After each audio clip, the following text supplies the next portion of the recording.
विरुद्ध आहार हा आयुर्वेदातील अतिशय महत्त्वाचा पण अनेकदा दुर्लक्षित मुद्दा आहे. रोजच्या आयुष्यात नकळत आपण असे अन्न संयोग करतो जे शरीराला विषासारखे ठरतात. विरुद्ध आहार म्हणजे काय, तर जे 2 किंवा अधिक पदार्थ एकत्र घेतल्याने आपलं पचन बिघडतं, वात, पित्त, कफ बिघडतो, शरीरामध्ये विषारी द्रव्ये तयार होतात. असा अन्न संयोग म्हणजेच विरुद्ध आहार होय.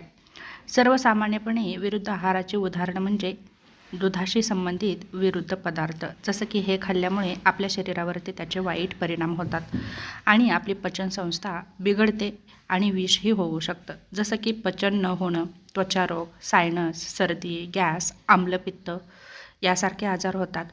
दह्याशी संबंधित विरुद्ध आहार, दही मासे, दही दूध, दही गरम पदार्थ, रात्री दही खाणं याचा परिणाम म्हणजे कफ वाढतो, घसा दुखतो, वजन वाढतं, सायनस, सर्दी होते. त्याचप्रमाणे फळे आणि इतर पदार्थ. फळं आणि जेवण एकत्र करू नये. फळं आणि दूध हेही एकत्र घेतल्याने आपल्या शरीरावरती वाईट परिणाम होतो, जसं की फळं, मीठ, चाट मसाला याचा परिणाम म्हणजे पोट फुगतं, गॅस होतो, ॲसिडिटी होते आणि आतड्यांचे विकारही होतात. त्याचप्रमाणे गरम आणि थंड अन्न एकत्र घेतल्यामुळेही आपल्या शरीरावरती त्याचे वाईट परिणाम होतात, जसं की गरम चहा आणि थंड पदार्थ. गरम जेवल्यानंतर लगेच आईस्क्रीम घेणं याचा परिणाम म्हणजे पचनसंस्थेवर आघात होतो, घसा खराब होतो, रोगप्रतिकार शक्ती कमी होते. मासे, मांस आणि दुग्धजन्य पदार्थ, मासे, दूध हे घेतल्यामुळेही आपल्या शरीरावरती वाईट परिणाम होतात, जसं की त्वचारोग होतो, रक्तदोष होतो, दीर्घकालीन आजार होतात.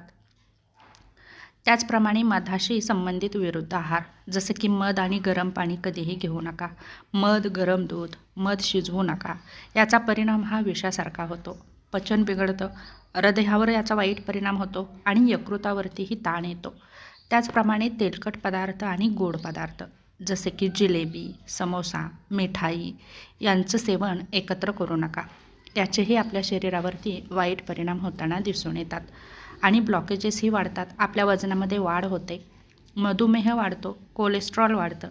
विरुद्ध आहार घेतल्यामुळे आपल्या शरीरावरती वाईट परिणाम तर होतातच, जसे की आपलं शारीरिक आरोग्यही बिघडतं, त्याचबरोबर मानसिक आरोग्यावरतीही खूप वाईट परिणाम होतो, जसं की चिडचिड वाढते, एकाग्रता कमी होते, थकवा जाणवते, झोप लागत नाही. आपल्या अंतर्गत अवयवांवरतीही परिणाम होतो, जसं की यकृत कमजोर होतं, आतडं सुस्त होतं, पचनक्रिया मंदावते, पचनसंस्था बिघडते, हार्मोन्सचं असंतुलन होतं, रक्तावर परिणाम होतो, रक्तदोष वाढतो, त्वचारोग होतो, ॲलर्जी होते. त्याचप्रमाणे तोंडामध्ये वारंवार फोड येतात, अपचन होतं, तोंडाला कडू चव राहते. त्याचप्रमाणे संधिवातही होऊ शकतो, स्थूलपणा वाढतो, मधुमेह वाढतो. त्याचप्रमाणे हृदयरोगही वाढतो आणि कर्करोगाचा धोकाही वाढतो. दीर्घकाळ जर विरुद्ध आहार घेतला तर नक्कीच आपल्या शरीरावरती त्याचे खूप वाईट असे परिणाम होतात.